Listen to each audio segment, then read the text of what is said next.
Bonjour à tous, j'espère que tout le monde va bien. Après avoir fait une vue d'ensemble du catéchisme de Spirago, je vais continuer une introduction que j'avais déjà commencée. Donc, commençons avec un signe de croix. Au nom du Père, du Fils et du Saint-Esprit. Amen. C'est rendu au point 3 de l'introduction. Il n'y a pas de bonheur parfait ici-bas, seulement l'autre côté. Premièrement, les biens de ce monde, seules richesses, les honneurs, les plaisirs ne peuvent nous rendre heureux ici-bas, même s'ils nous satisfait d'une certaine faction, car ils ne peuvent rassasier notre âme au complet. Au contraire, ils empoisonnent souvent la vie. Ils nous abandonnent enfin à la mort, car on n'apportera rien de l'autre côté, excepté nos bonnes œuvres faites en état de grâce. Le bien terrestre nous trompe souvent, surtout si on est trop attaché. Ce sont des bulles de savon, hérissées des plus brillantes couleurs, mais qui ne sont que des gouttes d'eau. Ils ressemblent aussi à ces fruits artificiels en cire, souvent plus beaux à l'œil que les véritables, mais décevants pour celui qui voudrait les goûter. Les plaisirs du monde sont tout aussi trompeurs, disait Weininger, un prédicateur allemand contemporain. S.J. Il ressemble à une goutte d'eau jetée sur le feu.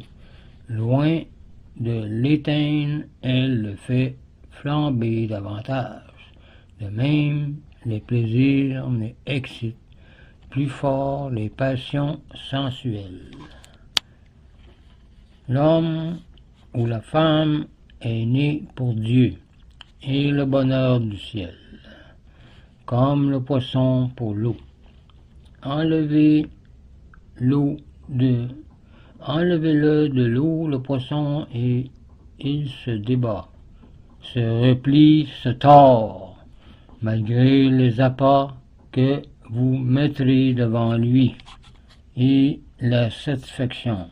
Il en est de même pour la personne quand il s'éloigne de Dieu, disait Desargues, auteur d'un grand catéchisme très répandu en Allemagne. Aussi, saint Augustin s'écrit-il, notre cœur est inquiet, Seigneur, jusqu'à ce qu'il se repose en vous. Les biens et les plaisirs de ce monde ne peuvent pas rassasier notre âme complètement. Celle-ci a besoin de nourriture spirituelle, comme le corps, et elle ne peut être rassasiée par rien de corporel, comme le corps ne peut être rassasié par rien de spirituel, disait Ketteler, évêque de Mayenne en 1877.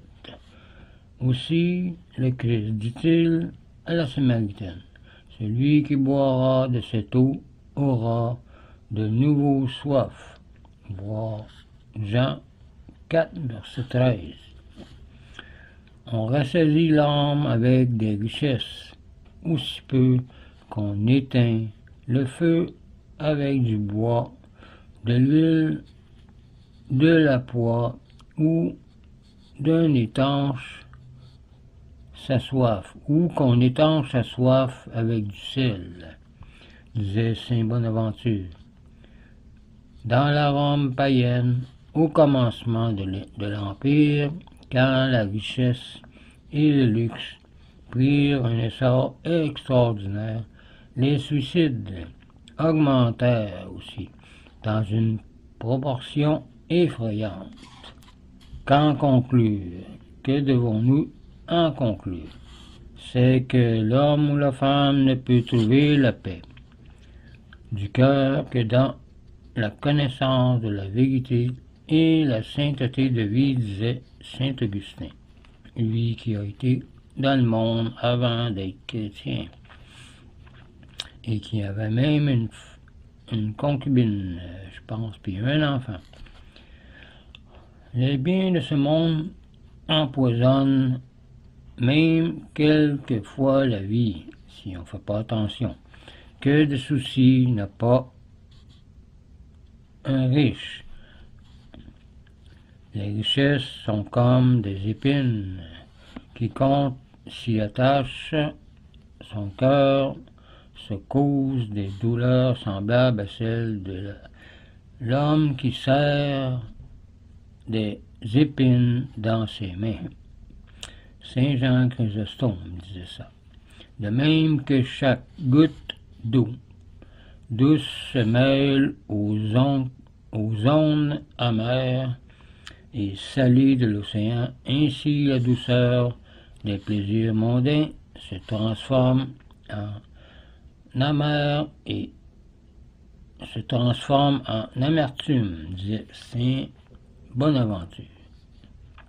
Mais c'est surtout quand ces plaisirs sont coupables qu'ils jettent dans le malheur, tel le fruit défendu du paradis. Mais pour les femmes, les personnes mariées, Dieu l'a permis. L'homme ou la femme est alors semblable au poisson qui se laisse prendre à l'hameçon. La jouissance coupable passagère est suivie d'une cuisante douleur, disait saint Augustin. Les jouissances coupables du monde sont les baies vénéneuses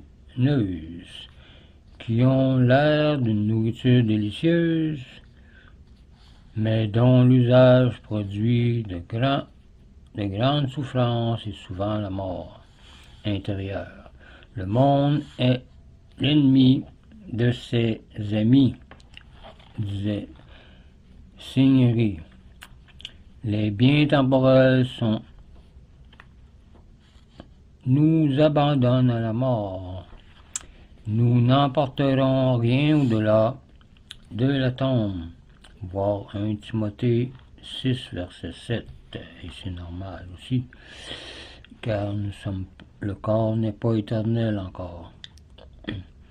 Le monde passe avec ses attraits. Je vous mettrai tout ça dans la description, tout ce qu'ils disent les versets et les références. De là, les paroles de Salomon. Vanité de vanité, et tout n'est que vanité. Voir Ecclésiaste 1, verset 2, ou chapitre 1, verset 2, ou chapitre 2 aussi. Quand le pape est couronné, on allume une mèche d'étoupe et chante. Saint-Père, c'est ainsi que passe la gloire du monde. L'homme n'a, en somme, que le sort de l'araignée. Quand je parle de l'homme, j'entends aussi la femme. Elle passe des jours à tirer de sa substance les fils de sa toile, les fils de sa toile pour prendre une mouche, un insecte. Puis survient une domestique qui, d'un coup de balai, enlève la toile et souvent tue l'araignée. De même, la personne se tourmente pendant des années pour obtenir un bien, une place, le cœur d'une personne, puis survient un obstacle, une maladie et enfin la mort. Tous les projets sont ruinés et toute la peine a été inutile, disait Hunold, un jésuite en 1740, le plus célèbre prédicateur allemand du XVIIIe siècle. Le ver luisant brille pendant la nuit, mais le jour il est noir et se cache. Les plaisirs mondains lui ressemblent. Il brille durant la nuit de cette vie passagère et leur splendeur disparaît au grand jour du jugement, disait saint Bonaventure. Les biens temporels existent uniquement pour aider à acquérir le bonheur éternel. Donc, apprenez à ne pas vous y attacher, mais surtout à faire le bien avec. Toute la création n'est qu'une échelle, dont chaque créature est un échelon pour monter vers Dieu, disait Wenninger. Dans l'atelier du peintre, tous les objets, pinceaux, couleurs, l'huile ne servent au dernier ressort qu'à l'achèvement du tableau de son œuvre. De même, tous les êtres de la création ne servent finalement qu'à nous soutenir dans la conquête du ciel, disait Desargues. Celui-là, donc, qui a pour les choses de la terre une aversion exagérée et refuse de s'en servir pour le bien, n'achèvera pas sa destinée. Mais il en est de même de celui qui a pour elle un attachement trop grand. Mais on peut être saint qu'on soit riche ou qu'on soit pauvre. L'important, c'est de faire la volonté de Dieu et de la trouver. Les biens de la terre ressemblent à une allumette qui est un moyen nécessaire pour faire de la lumière, mais qui, finalement, brûle les doigts de celui qui la tient trop longtemps. Les biens de la terre sont un moyen pour se procurer la lumière éternelle, mais ceux qui s'y arrêtent s'y attirent les brûlures de la damnation éternelle, disait Wenninger. On ne peut encore comparer les biens temporels à des outils, à des remèdes. Si on les emploie mal, ils nuisent au lieu de servir, disait Desargues. Nous ne devons donc regarder les biens de ce monde que comme des moyens qui nous servent à atteindre notre dernière fin, c'est-à-dire à aimer davantage Dieu et notre prochain. Mais dès qu'il se transforme en obstacle, nous devons nous en détacher, disait saint Ignace de Loyola.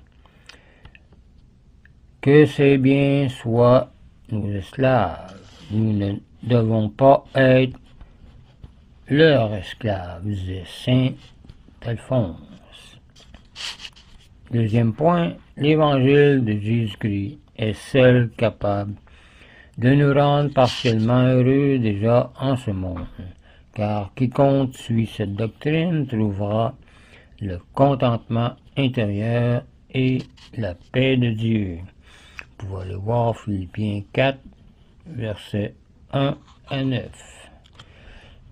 Jésus-Christ dit à la Samaritaine, « Celui qui boira de l'eau que je lui donnerai n'aura jamais soif. » Voir Jean 4, verset 13, comme j'ai dit tantôt.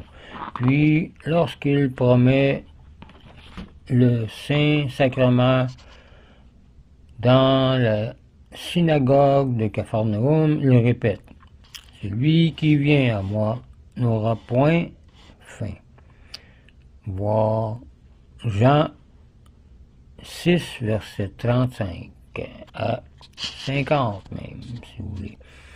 Les enseignements de Jésus-Christ peuvent donc apaiser le désir de notre âme, et dès lors, les souffrances de cette vie ne peuvent plus rendre l'homme véritablement malheureux, car tout concourt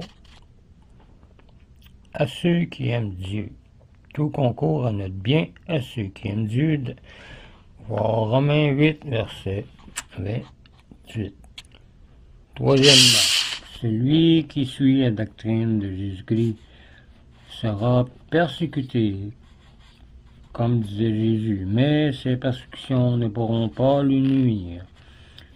Tous ceux, dit saint Paul, qui veulent vivre pieusement en Jésus-Christ souffriront persécution. Voir 2 Timothée 3, verset 12. La vie tout entière du chrétien est croix et martyr, et même si on n'est pas chrétien, c'est aussi des épreuves. Si on est chrétien, s'il veut vivre selon l'Évangile. Oui, le chrétien est... la vie du chrétien est une croix, est un martyr, disait saint Augustin.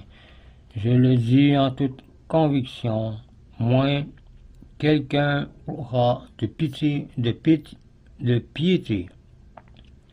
et moins il souffrira persécution, disait saint Grégoire le Grand. Le serviteur, dit Jésus-Christ, n'est pas au-dessus du maître. Voir Matthieu 10, verset 24. C'est-à-dire, le serviteur n'a pas droit à un sort meilleur que le Christ, son maître. Voilà, dit encore Jésus, que je vous envoie comme des brebis au milieu des loups. Voir Matthieu 10, verset 16. Les voleurs détestent la lumière, et les pécheurs abhorrent les justes. Saint Jean Chrysostome. On voulant dire qu'ils n'aiment pas les justes. Les mondains, ceux qui cherchent le bonheur ici-bas, nous regarderont comme des originaux, des écervelés, des cons, même comme des insensés. Voir 1 Corinthiens 4, verset 3. Ils nous jugeront défavorablement. Ils nous haïront même. Voir Jean 17, verset 14, Matthieu 10, verset 22. Ils nous persécuteront aussi. Voir Jean 15, verset 20. Mais malheur à celui qui est loué par eux. Voir Jean 15, verset 19. Car on ne peut être aimé par le monde qu'en haïssant le Christ. Voir Saint Jean Chrysostome. Et voir dans 1 Jean, chapitre 1, 2 et 3. Les maximes des mondains sont en contradiction flagrante avec celle du Christ. Le monde regarde comme insensés ceux dont le Christ prêche les béatitudes. Voir Matthieu, chapitre 5, verset 3 à 10. Cependant, le Christ ajoute, celui qui écoute et pratique mes paroles est comparable à un homme prudent qui bâtit sa maison sur un rocher. Voir Matthieu 7, verset 24. Bâtir sur Dieu, c'est bâtir sur un fondement solide, inébranlable. Les persécutions auxquelles Joseph et bien d'autres ont été en but, non seulement ne lui ont pas nui, mais lui ont été utiles, comme c'est marqué dans Romains 8, verset 28. Puis de son propre fils Absalom. Et il est sorti vainqueur de toutes ces épreuves. Aussi David s'écrit-il, les justes sont soumis à beaucoup d'afflictions et d'épreuves, et le Seigneur les délivre toujours de toutes ces peines. Voir Psaume 33, verset 20 ou 34, verset 20. Don Bosco,